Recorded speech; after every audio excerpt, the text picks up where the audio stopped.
Hey everyone, it's Nicholas Wilton at Art to Life, and today I want to talk to you about probably the most important question you need to answer to improve your art. When I started painting, and for a long time actually, I was making work and I would try different things and I was using different kinds of materials, and it was just a really long process. And I sometimes I would like it in the middle, and sometimes I'd like it at the end, and then I'd paint over it. I mean, I'd paint so many paintings on top of paintings, and I was kind of searching all the time, looking at this thing and wondering if I liked it or not. And then I would finish it, and sometimes I would like it, but there was a tremendous amount of hope in this. It was just kind of this blind faith that I was going to end up with something. But it was really challenging, and it wasn't such a fun process. I really had no direction of where I was going. I mean, I kind of did because I was making the work, but I call it like hope painting. You just hope it works out.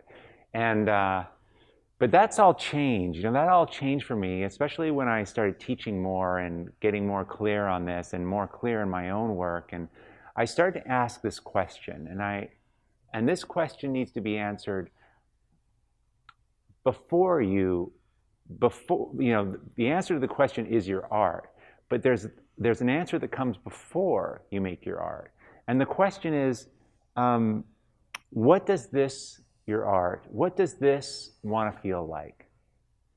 And this is really, really a powerful question because you haven't made the art yet. And it invites you to think about how you want to feel when you make this. And what's kind of cool about this is this can be applied to anything. This is creativity. Like, this could be your house, this could be a relationship, this can be anything. But I'm sort of talking about it as for art, but it's a metaphorical question actually. So what does this want to feel like? If you can articulate it, and I love by the word, feel. I think that's really important, because if we say, what does this need to be, then we get into all kinds of descriptions of this. It's literal description, but emotionally, how does it want to feel? You're much more free, much more open to interpret it. It's like a poem makes you feel a certain way. It's not a map. We don't want to ask a question and have a map kind of answer. We want a poetry kind of answer, because these are bigger, and this is the world of art, and it's your soul, and there's lots of room in here for you to like change and modify this. But by using the word feeling, nobody can dispute it. It's just how you want to feel when you look at this. So if you can articulate that a little bit, and it's hard to do, and it's like it starts you looking at other people's work, but you start having this answer. You can form this answer, and maybe it's a few sentences. Then when you're working, you can kind of double back and start to see if what you're making, is it all connected to how you want to end up, or how you thought you wanted to end up over here. You're making a piece of art which is an answer, but they have to be kind of like in sync with each other.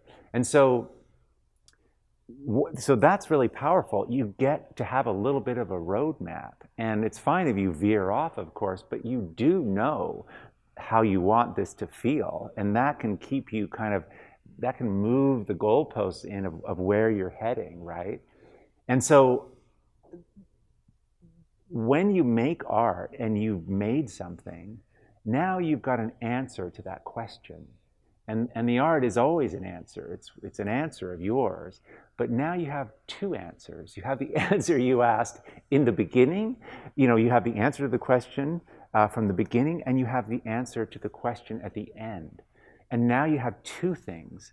And it's the juxtaposition of those two things. It's the comparison. It's the looking back between two things that teaches you, that gives you all kinds of insights. Maybe, and often this is the case, the answer to the question is answered so much more beautifully by the longer answering, which is the artwork. But having that other question, the other answer from the beginning of the process, it allows you to evaluate better and see what you're doing. The questions that we ask are modified by the answers we end up with. And this is so cool because actually our art practice is a changing question. And the reason it's the process, it's the arc of our art. That's the process of our art. It's the process of becoming ourselves. It's that question, how do I want to feel? How does it want to feel, but how do I want to feel? Where is the energy? Where do I feel alive? And how is that the answer?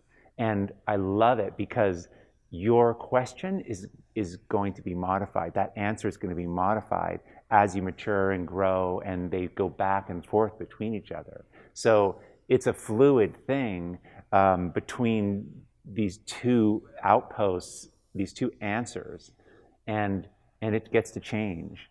But to just have one answer is much harder because you'll have a lot of different answers and there's no question connected to it, and there's not a previous answer.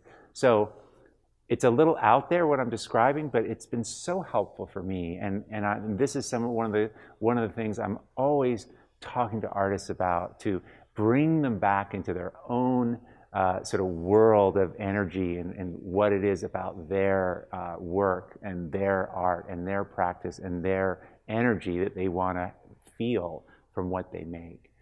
It gets your art, the answering of that question makes your work more and more authentic, which makes it more and more valuable because it brings not only you alive, but it brings everyone else alive because it's so interesting and powerful and different than what's out there.